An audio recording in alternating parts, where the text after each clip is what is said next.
देखिए अंजना जी, दिल्ली के अंदर जो केजरीवाल का मॉडल है वो सिर्फ झूठ और लूट का मॉडल है। दो ही चीजें दिल्ली की जनता ने 10 साल से देखी।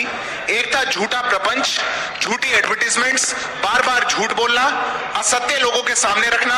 और जब दिल्ली सबसे ज्यादा आवश्यकता महसूस करती थी, ऐसे समय में दिल्ली की जनता को लूटना, उनके पैसे को लूटना और वो लूट खसोट करके अपने घर भरना, अपने आलिशान महल बनाना। अब ये शिक्षा मॉडल की बात करते हैं। मैं कहता हूं आप हमारी बातें छोड़ दीजिए। मैं पेशे से खुद भी एक वकील हूं, बहुत से लॉ स्टूडेंट्स यहां बैठे हुए हैं। केवल जो दिल्ली की हाई कोर्ट और देश की सुप्रीम कोर्ट कहती है उसको हम सुन लेते हैं। High court slams education department over poor state of government schools in north east Delhi. Delhi का हाई कोर्ट कह रहा है कि आपने एक क्लासरूम में 144 बच्चे 3 शेड के अंदर आप चलाने लगते और आप उद्घाटन करने चले गए। दिल्ली की जनता आज पूछने लग रही है कि आपने 70 नए कॉलेजेस की बात कही थी, आप 17 कॉलेजेस का नाम नहीं बता पा रहे। दिल्ली की जनता आज पूछने लग रही है कि कहां से निकलकर आप एजुकेशन मॉडल की बात करा करते थे। हर विधानसभा में आप बात किया करते थे कि कैसे नया स्कूल बनेगा, पर कुछ नहीं बना। तारीख देख रही थी, ये तारीख पुरानी तो नहीं है। मैं बिल्कुल तारीख भी पढ़ के बता देता हूं। अप्रैल 9 2024 पिछले साल की रिपोर्ट।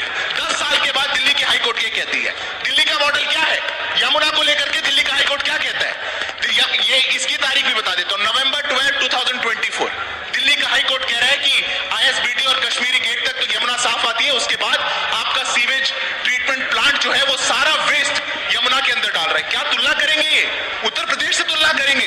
आज कुंभ के अंदर 40 करोड़ से ऊपर लोग डुबकी लगा रहे हैं।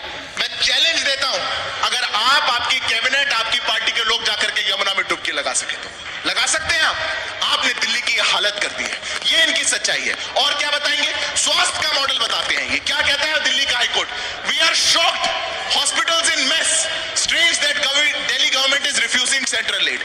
अगर जिस भी क्षेत्र के अंदर अरविंद केजरीवाल और उनके गैंग ने दिल्ली की जनता को झूठ बोलने का काम किया, आज दिल्ली की जनता जिस त्राहिमाम की स्थिति में है, वो अपने मन में जानती है कि क्या स्थिति है। पानी नल खोलो तो काला पानी आ रहा है, बाहर निकलो तो साफ हवा नहीं मिल पा रही। दिल्ली के अंदर यमुना साफ नहीं हो पाई, कोई नए स्कूल नहीं, कोई नए अस्पताल नहीं, वहां पे डॉक्टर्स की कोई नियुक्ति नहीं, मोहल्ला क्लिनिक्स के नाम पर स्कैम है। और इस सब के बावजूद अपना शीश महल बनाया, सिल्क का कारपेट, बड़े वाले पर्दे, टोटो की टॉयलेट सीट, 88 इंच का ओलेड टीवी 29 लाख रुपए का। मैं चैलेंज देता हूं अंजना जी, आप यहां से जाइएगा और किसी महंगी से महंगी दुकान पर आप पूछिएगा कि 88 इंच का OLED TV, 8K smart TV वो कहां मिलेगा, कोई नहीं दे पाएगा। 29 लाख का अरविंद केजरीवाल ने अपने घर में मंगाया, पूरा बाहर से मंगा करके, इटालियन मार्बल, शौक अलग अलग थे। अगर ऐसा अरविंद केजरीवाल दिल्ली का मॉडल देते हैं तो मैं कहता हूं ये मॉडल किसी को स्वीकार्य नहीं है। आज देश के अंदर यह आपदा मुक्त मॉडल चाहिए।